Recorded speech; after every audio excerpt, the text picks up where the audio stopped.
Dahsyat dan luar biasa Tuhan kita, amin. Kita mau menaikkan syukur bagi Yesus kita, naikkan syukur bagi Tuhan kita karena Dia dahsyat dan luar biasa mengasihi kita.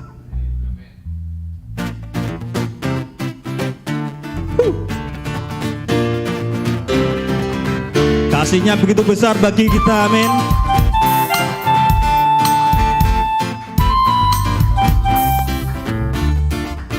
Kasih yang begitu besar, lebih luas dari dosa. Kasih yang menemukanku, selamatkan dan pulihkanku. Mari kita naikkan syukur kita. Naikkan syukur. Ya.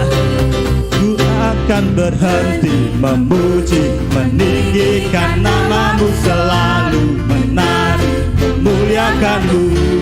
Dibebaskan, dibangkitkan, hidup yang kami dan kini hanya untuk-Mu,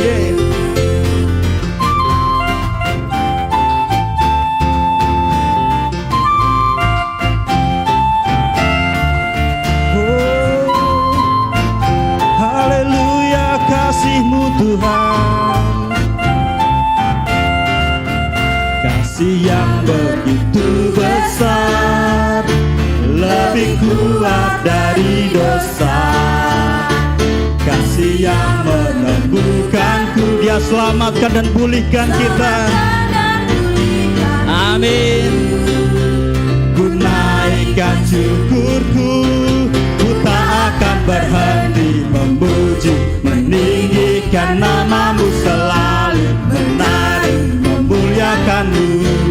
Dibebaskan, dibangkitkan, hidup yang kami dan kini hanya untuk-Mu. Haleluya, kami mau naikkan syukur kami bagi-Mu Tuhan. Ku naikkan syukurku, ku naikkan syukurku, ku tak akan berhenti memuji, meninggikan nama-Mu, selalu menari, memuliakan-Mu. Dibebaskan, Dia bangkitkan kita, hidup yang kami dan kini hanya tak akan berhenti memuji, meninggikan nama-Mu, selalu. Oh Yesus, dibebaskan, Kau bangkitkan kami Tuhan, hidup yang kami dan kini hanya untuk-Mu. Haleluya, beri kemuliaan buat Yesus Tuhan kita. Selamat duduk Bapak Ibu Saudara. Akan ada perform dari Pemuliharjo, saya persilakan.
datang, Dia buka jalan jauh melebihi segala yang ku harap. Dia telah kerjakan dan bangkit mengalahkan maut. Kau hidup Tuhan, kau sanggup, dalam-Mu ada kuasa selamanya. Tuhan, kau sanggup.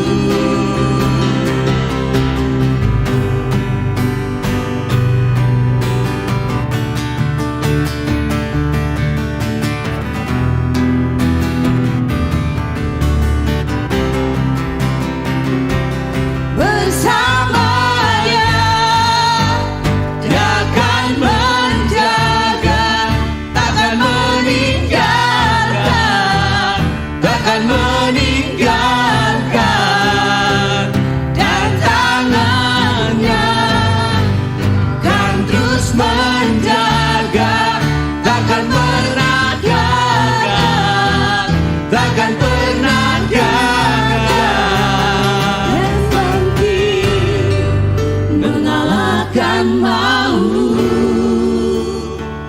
Kau hidup Tuhan, kau sanggup, dalam-Mu ada kuasa selamanya. Tuhan, kau sanggup, dan bangkit mengalahkan maut. Kau hidup Tuhan, kau sanggup, dalam-Mu ada kuasa selamanya. Tuhan, kau sanggup, selamanya. Tuhan, kau sanggup, selamanya. Tuhan, kau sanggup. Terima kasih.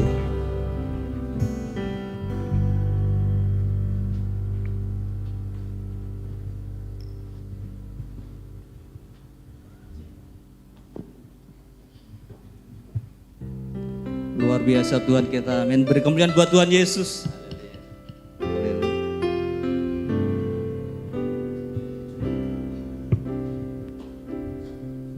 Terkadang kita merasa bahwa kita sendiri, terkadang kita merasa buat kenapa Tuhan Engkau tidak menolongku, kenapa Engkau tidak mendengar doaku. Tapi satu hal, Dia setia bersama dengan kita. Dan mari kita pujikan pujian ini, Yesus setia.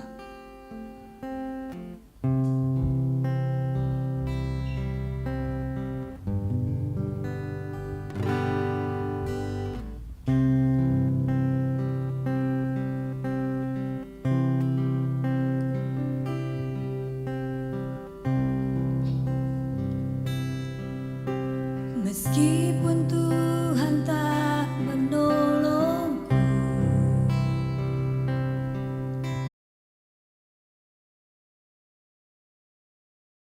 Kali-kali Kau kuatkan dalam lembah gelap, Engkau ada, Yesus setia.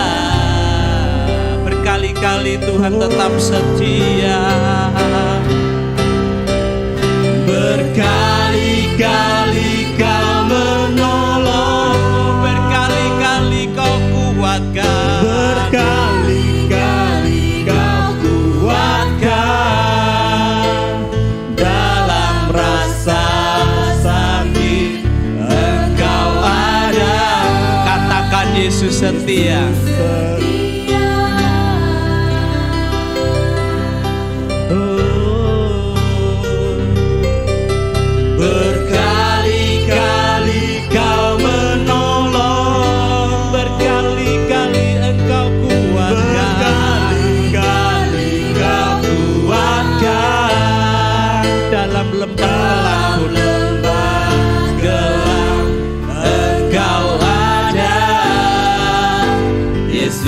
setia.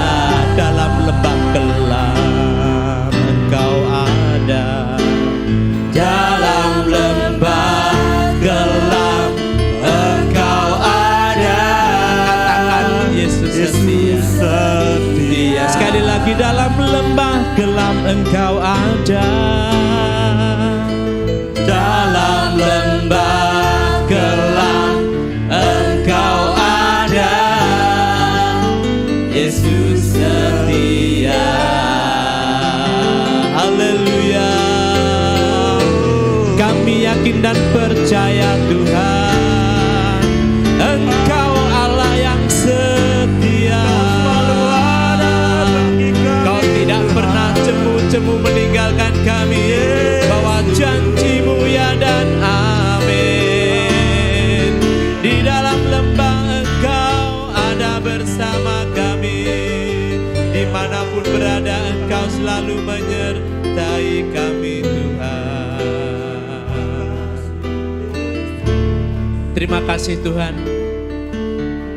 Sungguh hati kami mengucap syukur karena kasih anugerah-Mu yang begitu besar, karena kasih anugerah-Mu yang begitu melimpah dalam hidup kami Tuhan.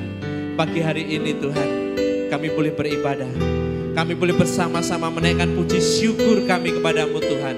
Bahkan kami boleh menikmati hadirat-Mu pagi hari ini Tuhan. Walaupun cuaca hujan apapun, tapi hati kami boleh fokus hanya kepada Engkau ya Tuhan. Terima kasih Tuhan, terima kasih Engkau senantiasa menyegarkan dan menyenangkan setiap hati kami. Saat kami masuk dalam hadirat-Mu, kami percaya Tuhan, ketenangan demi ketenangan, bahkan hikmat-Mu selalu mengalir dalam setiap kehidupan kami. Sekarang tiba saatnya Tuhan, kami akan mendengarkan kebenaran firman-Mu. Biarlah Engkau pakai hamba-Mu lebih lagi Tuhan. Siap sampaikan firman yang sederhana yang dapat diterima oleh jemaat-Mu Tuhan. Urapi kami semua lebih lagi Tuhan. Biar firman-Mu ini disampaikan bukan berlalu begitu saja Tuhan. Dan iblis tidak bisa mencuri. Dalam nama Yesus Kristus, siapa yang mencuri kami tanggung dalam nama-Mu Tuhan. Terima kasih Tuhan, terima kasih. Biarkan hati kami duduk tenang mendengarkan kebenaran firman-Mu. Karena firman-Mu itu yang berkuasa mengubah setiap hati dan pikiran kami. Di dalam nama Tuhan Yesus Kristus, setiap kita yang mendengar firman Tuhan, sama-sama katakan amin. Silakan duduk Bapak Ibu Saudara. Puji nama Tuhan. Bagaimana kabarnya hari ini? Dahsyat, luar biasa. Tetap semangat. Puji nama. Kalau tidak semangat, Bapak Ibu Saudara tidak akan sampai di tempat ini. Karena semangat kita semua bisa hadir di tempat ini. Puji nama Tuhan Saudara, tanpa terasa kita sudah memasuki minggu kedua di bulan Desember. Bulan Desember bagi sebagian orang adalah hal yang menyenangkan. Karena apa Saudara? Banyak promo dan banyak diskon Saudara ya. Bagi yang suka berbelanja di supermarket itu berarti banyak promo Natal, promo tahun baru ya. Itu pasti sangat menyenangkan dan itu ditunggu-tunggu Saudara ya. Tapi sebagai kita orang percaya, ini adalah bulan Natal. Ya, kita sudah merasa sudah 2 kali menghadiri perayaan Natal Saudara ya. Dan semua menyanyikan lagu Malam Kudus. Walaupun siang hari tetap malam kudus karena tidak ada siang kudus Saudara ya. Jadi siang malam fajar pun tetap malam kudus. Itu ciri kita merayakan perayaan Natal. Dan biarlah di hari Natal kita semua boleh merasakan kasih Tuhan mengalir dalam kehidupan kita.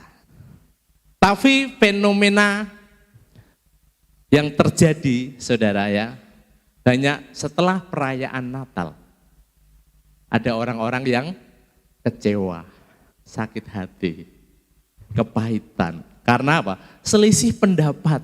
Beda pendapat bisa menjadi masalah.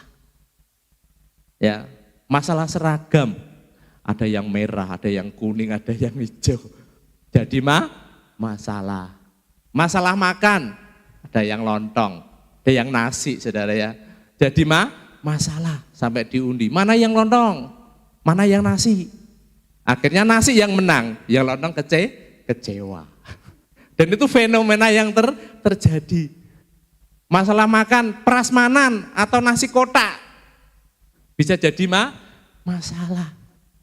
Karena apa? Ada rapat panitia yang sering kali ya, itu karena rapat itu kan berbagai macam orang, berbagai macam pikiran, pendapat, segala macam. Kalau kadang pemikiran gak diterima, itu yang merasa kecewa, saudara ya. Dan yakin dan percaya di tempat ini tidak ada yang ada di tempat lain, saudara ya. Tempat ini tidak ada yang mengaku maksudnya. Ya, puji nama Tuhan. Kita mau belajar bersama pagi ini dengan fenomena-fenomena yang ada itu, saudara ya. Bagaimana kita itu bisa saling membangun satu dengan yang lain. Sehingga hal yang demikian, hal yang kecil-kecil yang utamanya adalah Kristus lahir di dalam hati kita, itu membawa damai. Tapi kenapa kita seringkali malah kecewa? Kita sakit hati, itu namanya penyakit hati, saudara ya. Kecewa, sakit hati, dendam, itu penyakit hati. Masih ada, saudara ya. Makanya prinsip firman Tuhan, di sini kita akan belajar bagaimana kita bisa saling membangun satu dengan yang lain. Ya, saya kira percayalah kalau kita saling membangun, saling mengerti satu dengan yang lain, hal-hal fenomena-fenomena yang negatif itu akan, bukan tidak ada ya, saya kira bukan tidak ada, tapi semakin terkikis habis, tinggal sedikit saja, saudara ya. Dan di antara kita harus merdeka di dalam hal itu, saudara. Ya. Di dalam Roma 14, ayat yang 19 dikatakan, sebab itu marilah kita mengejar apa yang mendatangkan damai sejahtera dan yang berguna untuk saling membangun. Percaya, saudara, saat segala sesuatu yang dari Tuhan itu pasti mendatangkan damai sejahtera. Dan itu berguna untuk saling membangun satu dengan yang lain. Ya, carilah yang mendatangkan damai sejahtera. Karena apa? Itu pilihan. Mau damai, mau tidak, mau bahagia. Sekali lagi itu ada pilihan kita. Bangun tidur, kita mau langsung marah-marah, mau apa, mau damai saja, mau menyembah Tuhan, itu pilihan. Tapi firman Tuhan katakan, yang mencarilah yang mendatangkan damai sejahtera. Orang hidup dicari apa sih? Tenang, ayem, tentrem kan gitu, saudara. Ya, damai. Gitu kan, damai itu dilihat dari wajahnya pun ketahuan. Senyum-senyum ya, asal jangan senyum di jalan sendirian lah ya. Senyum-senyum, merasakan, itu kan ada damai di hatinya. Ya. Di Efesus 4 ayat 16 dikatakan, Efesus 4:16, daripadanya lah seluruh tubuh yang rapih tersusun dan dibangun oleh pelayanan semua. Kurang jelas saya sudah ambil dari sini. Dan daripadanya seluruh tubuh yang rapih tersusun dan dihubungkan oleh pelayanan semua bagiannya sesuai dengan pekerjaan tiap-tiap anggota, menerima pertumbuhannya dan membangun dirinya dalam kasih. Ya, kita tahu, kita semua adalah satu tubuh di dalam Kristus. Ya, satu tubuh itu harus saling membangun, saling melengkapi. Saya yakin semua kita tahu.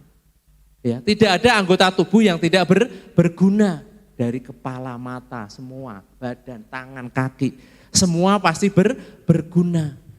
Dan masing-masing punya fungsi. Dan di dalam tubuh ada sel-sel yang kecil, ribuan sel-sel, saudara. Dan setiap sel regenerasi itu pasti berfungsi. Dan setiap sel yang tidak berfungsi namanya apa, saudara? Kanker. Tumor, saudara ya. Banyak orang dioperasi tumor. Karena apa? Fungsinya tidak berfungsi, malah dia menggogoti sel-sel yang lain. Ya. Jadi setiap anggota, setiap kita harus berfungsi satu dengan yang lain. Banyak fungsi, kita enggak bahas itu, saudara ya, ada 5 jabatan, ada 9 karunia. Itu yang harus dilakukan. Tapi kita mau belajar terus pagi ini bagaimana kita bisa membangun satu dengan yang lain. Ya, tidak saling menyalahkan, tidak saling menghakimi. Nanti kita belajar banyak, saudara ya. Dan juga di dalam 1 Tesalonika 5 ayat 11. Karena itu nasihatlah Karena itu nasihatilah seorang akan yang lain dan saling membangunlah kamu seperti yang memang kamu lakukan. Ya, ini perintah 3 hal cukup saudara ya. Masih banyak yang lain, kalau kita kupas masih banyak hal yang menunjukkan memerintahkan kita, menganjurkan kita untuk saling membangun satu dengan yang lain saudara. Agar apa? Terjadi satu kesatuan. Kenapa sih kita harus membangun satu dengan yang lain ya? Di dalam Efesus 4 ayat 12 dikatakan, untuk memperlengkapi orang-orang kudus bagi pekerjaan pelayanan, bagi pembangunan tubuh Kristus. Ada satu kesatuan di dalam tubuh Kristus. Ya, ada 5 jawatan yang harus saling melengkapi. Ada yang suka berdoa. Pak, saya nggak bisa apa-apa, saya cuma bisa berdoa. Itu bagian dari pelayanan. Pak, saya tidak bisa memuji Tuhan, nggak bisa di atas mimbar. Bisa saya memasak. Setiap minggu kita ada perjamuan kasih. Yang punya memasak talenta, nggak bisa apa, selalu menyediakan hidangan, masakan yang itu bisa kita nikmati bersama. Itu kita saling melengkapi. Ada yang berkhotbah, ada yang memimpin, ya. Ada tim musik. Kita semua saling melengkapi. Di dalam home lah itu kita praktek masing-masing. Satu dengan yang lain sebagai satu tubuh Kristus. Itu harus dibangun. Akan ada satu kesatuan. Akan timbul damai sejahtera. Ya. Jadi fenomena-fenomena yang tidak kita inginkan itu semakin hari semakin tipis. Seiring dengan kedewasaan kita saat kita dibangun. Nah sekarang bagaimana caranya? Ini yang terpenting. Bagaimana caranya? Membangun tubuh, yaitu pertama adalah membangun dengan perkataan. Amsal 18 ayat 21 dikatakan, hidup dan mati dikuasai lidah. Siapa suka menggemakannya akan memakan buahnya, saudara. Hidup dan mati dikuasai lidah. Berarti lidah itu bisa membuat orang mati, bisa membuat orang hidup.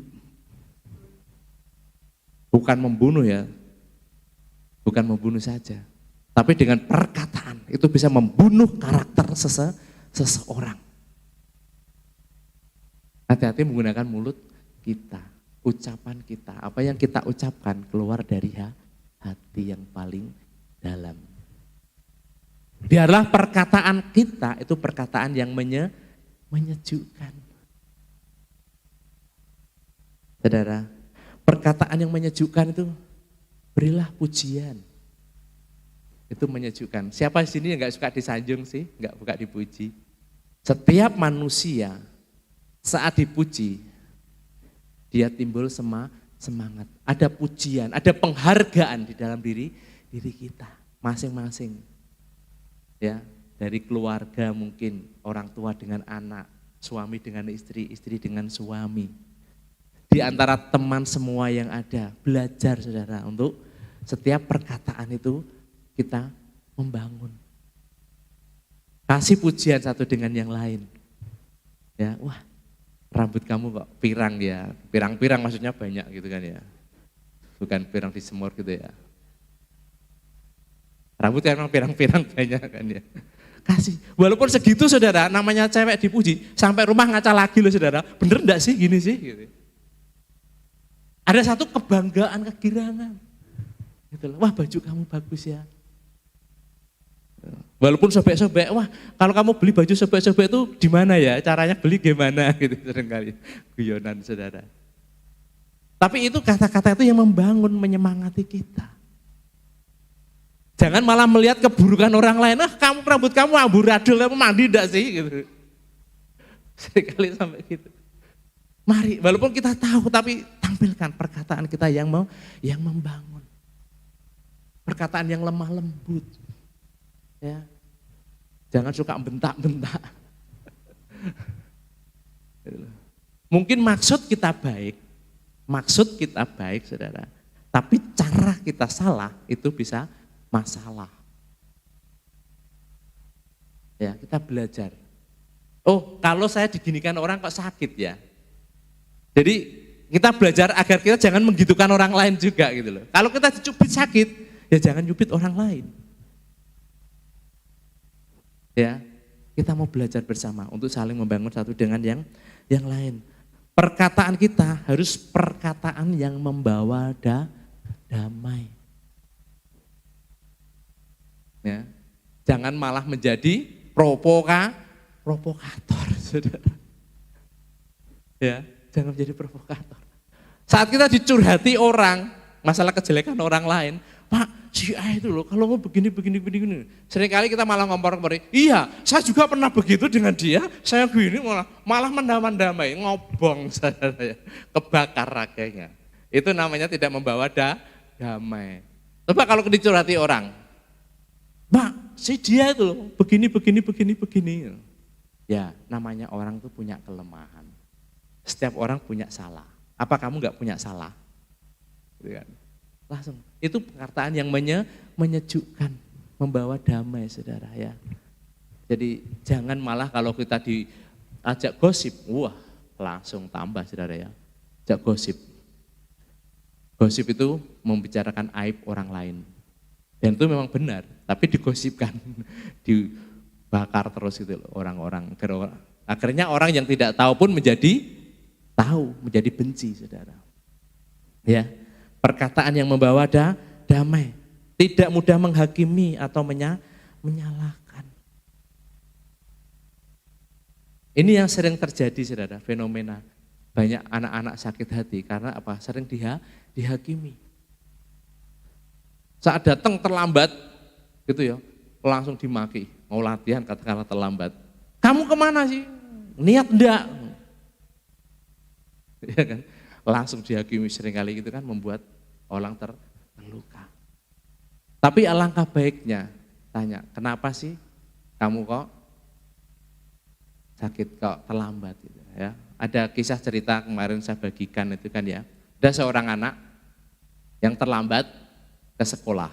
Setiap kali terlambat dipukul gurunya, pukul tangannya itu ya, yang saya bagikan itu ya, dipukul tangannya. Gitu. Setiap kali terlambat dipukul tangannya dan setiap hari hampir terlambat. Akhirnya si guru ini melihat, dia menyelidiki, kenapa anak itu terlalu terlambat. Setelah dia pantau ternyata apa? Dia pagi, neneknya sakit, dia harus masak, memberi makan juga untuk kakeknya juga, dia memasak, mencuci, segala macam pekerjaan rumah dikerjakan. Sampai waktunya habis dan buru-buru dia berangkat ke sekolah. Setelah sampai di sekolah, waktu gurunya tahu apa yang dilakukan, saudara. Dia ngajak anak-anak semua bangkit berdiri. Dia katakan bahwa ini adalah seorang pahlawan. Dia bekerja untuk keluarganya. Tapi karena tidak tahuan, gurunya seringkali menghukum dia. Tapi setelah dia tahu, dia selidiki, dia ternyata seorang pahlawan. Makanya jangan mudah kita menghakimi orang lain. Ya, mengejas seorang, bodoh kamu. Tolol segala macam itu sering keluar dari mulut kita.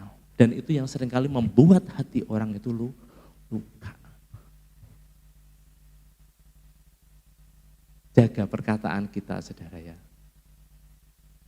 Perkataan yang lemah lembut. Perkataan yang tidak menghakimi, tidak menyalahkan satu dengan yang lain. Ini yang membuat kita saling membangun satu dengan yang lain, saudara. Ya, dengan perkataan kita bisa melemahkan seseorang, dengan perkataan kita bisa membangkitkan semangat seseorang.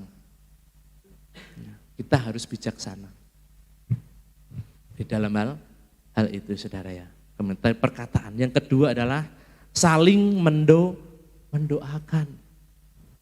Yakobus 5 ayat 16 dikatakan, karena itu hendaklah kamu saling mengaku dosamu dan saling mendoakan supaya kamu sembuh. Doa orang yang benar bila dengan yakin didoakan sangat besar kuasanya. Saya terkesan dengan kata sembuh, saudara. Ya, karena itu hendaklah kamu saling mengaku dosamu dan saling mendoakan supaya kamu sembuh. Sembuh di sini bukan cuma dengan sakit penyakit kita, saudara. Tapi tadi sembuh dari sakit hati, dari penyakit hati. Kita disembuhkan. Ingat saudara, kalau kita benci dengan seseorang, kalau kita jengkel dengan seseorang, kalau kita kecewa dengan seseorang, bisa enggak kita berdoa untuk orang itu? Borok-borok berdoa saudara.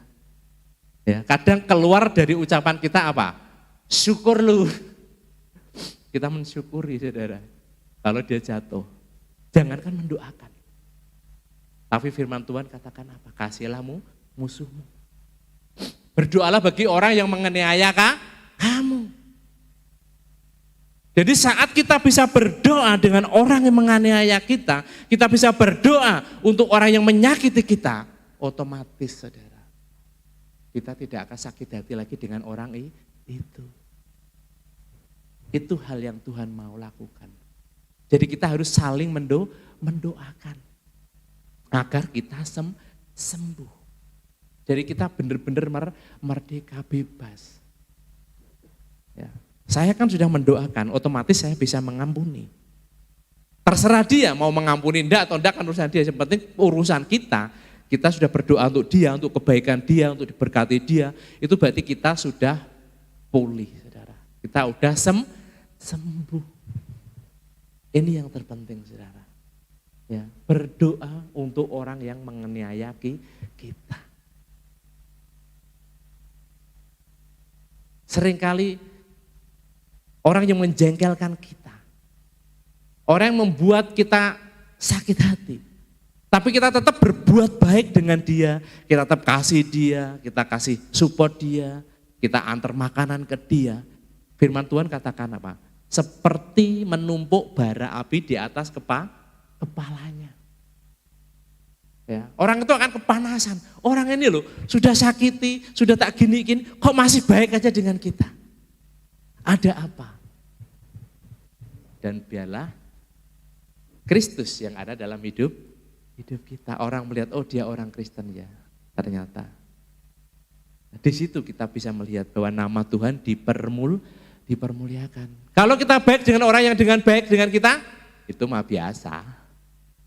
Orang yang selalu memberi kita selalu memberi dengan dia, itu mahal yang biasa, saudara. Tapi orang yang menyakiti kita doakan dia. Itu hal yang luar biasa, saudara. Kita punya jiwa yang besar. Ini fungsinya, saudara ya. Di home selalu saya tekankan, enggak usah peduli mungkin yang datang cuma 1-2 orang, kita tetap jalan. Enggak harus menunggu banyak orang, kok enggak datang, home enggak jadi. Enggak ada, saudara. Di kami enggak ada kamus gitu. Ya, bahkan hujan kemarin, Pak ini jadi enggak hujan enggak akan jadi masalah bagi kami gitu loh. Yang penting apa, saudara? Kita mau datang bersama, mau 2-3 orang, Tuhan hadir. Di situ kita minimal berdoa bersama. Itu yang membuat kita semangat. Minimal kita berdoa. Masalah self firman segala macam itu nanti berjalan lah gitu loh. Tapi minimal niat kita datang, kita berdoa. Makanya seringkali kita bergilir ke rumah saudara. Karena apa? Disitulah kita rumah untuk doa bisa membawa berkat. Minimal, saya sering ngomong ke istri, bersyukur ya kita sering ketempatan. Karena apa? Kalau ketempatan otomatis bersih-bersih tau. Tidak mungkin kita biarin, kita capek pun kita bersih-bersih, kita ngepel, kita tata semua, rumah kita bersih. Coba kalau nggak ada itu saudara, biarin aja biasa aja. Gitu. Jadi dengan adanya itu doa, kita semangat, rumah jadi kelihatan bersih, mau tidak mau. Ada orang lain, ada tamu katakanlah, maksud kita biarin berantakan begitu saja kan enggak. Itu dampak dari fisiknya saudara. Terlebih saat kita berdoa bersama di situ, hadirat Tuhan ada, kita yakin dan percaya. Dan itu yang membawa damai sejahtera. Ini fungsinya saudara, saling mendoakan. Ya, bukan berkata, berdoa itu kan urusannya pendeta, urusannya gembala gitu. Enggak saudara, gembala juga manusia, dia juga ada kelemahan. Justru itu perlu ditopang. Ya, Pastor Perry, banyak permasalahan, banyak yang harus dikerjakan. Sama aja, perlu kita topang dalam doa. Begitu juga kalau kita berdoa untuk jemaat, pasti kita sebut untuk jemaat semua. Untuk kebaikan. Dan kita tidak pernah tahu, saudara. Ya, kita tidak akan pernah tahu. Tahu-tahu kita mengalami satu mujizat. Tahu-tahu kita mengalami suatu berkat Tuhan. Tahu-tahu kita mengalami damai, ada masalah, terselesaikan dengan baik. Saya yakin dan percaya itu adalah karena kuasa doa. Saat kita berdoa, kuasa Tuhan itu dinyatakan, saudara. Itu kekuatan yang tidak pernah kita lihat. Bersyukur kalau kita semua, Pak, saya nggak bisa apa-apa melayani, bisa saya berdoa, mengucap syukur. Karena di dalam kelompok doa itu banyak yang tidak kuat. Kalau menurut analisa saya, ya, kelompok tim doa itu masih banyak goncangan. Karena apa? Di situ iblis tidak suka. Makanya di mana-mana yang namanya jam-jam doa, mesti orangnya sedikit, enggak banyak. Dan itu aja, saudara ya. Kita jadi anak-anak yang suka hati dan semakin giat melakukan menjelang hari Tuhan yang mendekat. Saudaraku, seringkali kita melihat komunitas itu penting. Tapi orang kalau sudah mulai enggak suka, enggak serak segala macam, dia akan mulai menjauh dari kekuatan kita. Kenapa perlu ada satu komunitas, ada satu kesatuan tadi, kita bisa saling mendoakan, bisa share. Bahkan kita bisa berbagi kesulitan kita. Dan sering saya tekankan di dalam home, ada kata-kata, ada kesaksian dari teman-teman itu yang harus kita keep. Ada yang perlu kita keluar. Jadi ada yang tidak harus kita bicarakan dengan orang lain. Karena itu adalah privasi intern kita sendiri. Makanya banyak sekali anggota yang untuk ngomong yang pribadi itu enggak berani. Karena apa? Takut. Ada yang namanya istilah mulut ember. Ya kan? Mulut ember. Dia kalau tahu langsung cerita ke orang lain. Ini kan privasi. Yang tahu cuma home kita. Fungsinya apa? Untuk kita saling mendoakan apa yang menjadi kelemahan, apa yang menjadi masalah dia. Dia segera terangkat. Itu harus kita camkan, saudara. Jangan semua yang dibicarakan di situ diekspos keluar. Ya, nanti bahaya, banyak orang yang sakit hati. Saling menasihati ini penting, saudara. Ya, nasihat tentunya adalah nasihat yang sesuai dengan firman Tuhan. Tidak semua orang suka loh dinasihati. Tapi bagaimana kita punya cara untuk menasihati, saudara. Ya, wah, mosok Mr. Daud, Mr. Ferry harus dinasihati. Gini, kita juga perlu, enggak masalah, saudara. Tapi caranya, ingat ya, waktu Raja Daud dia berbuat salah. Nabi Nathan mau menegur dia, apa dia langsung menegur? Tidak ada, dia bikin perumpamaan. Ada seorang pesta, segala macam bla bla bla bla bla. Dia perumpamaan, saudara. Dan perumpamaan itu adalah Daud. Langsung setelah itu dia bilang, kalau gitu bunuh orang itu. Dia harus dilenyapkan. Nathan berkata, itulah diri kamu. Jadi kadang kita menegur itu memang harus punya cara. Pohon kalau ditebang pasti keluar getahnya. Apalagi kalau orang itu sombong, saudara. Kalau tegur nggak akan bisa. Dia merasa benar, merasa dirinya lebih. Tapi ingat, ya di dalam Amsal 15 ayat 22 dikatakan, rancangan gagal kalau tidak ada pertimbangan, tetapi terlaksana kalau nasihat banyak. Dalam perang akan mengalih kekalahan, tapi karena nasihat banyak akan terjadi satu kemenangan. Amsal katakan itu, saudara. Penasihat itu penting. Koordinasi itu penting. Karena yang menilai diri kita adalah orang lain, burung diri kita sendiri. Kalau diri sendiri, ya merasa diri kita benar. Merasa yang kita lakukan itu benar. Tapi yang menilai kan diri kita sendiri. Yang tahu di depan ada jurang siapa? Orang lain kadang. Makanya kita seringkali jangan maju terus, nanti ada jurang di depanmu. Nasihat itu penting, saudara ya. Menemukan Orang yang rajin yang enggak pernah ke gereja, dia rajin baca Alkitab, jarang saya temukan. Makanya yang penting adalah bagaimana hubungan kita dengan Tuhan. Itulah perlu juga sering menegur saya. Bapak itu juga sering menegur saya. Bapak itu jangan gitu ini tak. Saya terima, saudara. Bukan berarti saya seorang bapak menang-menangan, gitu loh. Oh enggak bisa, kamu enggak tahu, kamu belum pernah jadi seorang yang tua ya. Enggak, saudara. Kita tetap terima, setiap masukan kecil dari seorang pun kita perlu renungkan. Makanya firman Tuhan katakan, baca dan renungkan. Seringkali kan 4M saya tekankan kan, ya ayo membaca. Bukan cuma asal membaca itu firman Tuhan itu logos, tulisan biasa saat kita membaca. Tapi saat kita merenungkan di situ saudara, firman itu menjadi hidup, menjadi daging dalam kita. Itu yang namanya rema saudara. Tapi saat kita melakukan kebenaran firman Tuhan, itulah firman menjadi hidup. Jadilah kamu firman yang hidup. Dan mulai kita bagikan, itu dewasa. Saudara. Saat kita menjadi dewasa, kita akan peduli dengan orang-orang di sekitar kita. Bukan anak-anak lagi, saudara. Ya, itu. Saling menasihati. Yang keempat adalah saling mengampuni. Ya, Efesus 4 ayat 32 dikatakan, tetapi hendaklah kamu ramah seorang terhadap yang lain, penuh kasih mesra dan saling mengampuni sebagaimana Allah di dalam Kristus telah mengampuni kamu. Mengampuni ini tidak bayar saudara ya, tapi enggak gampang. Ya. Kita harus belajar mengampuni dengan tulus. Dengan tulus itu apa saudara? Dari hati yang paling dalam. Tidak mengingat-mengingat lagi saudara.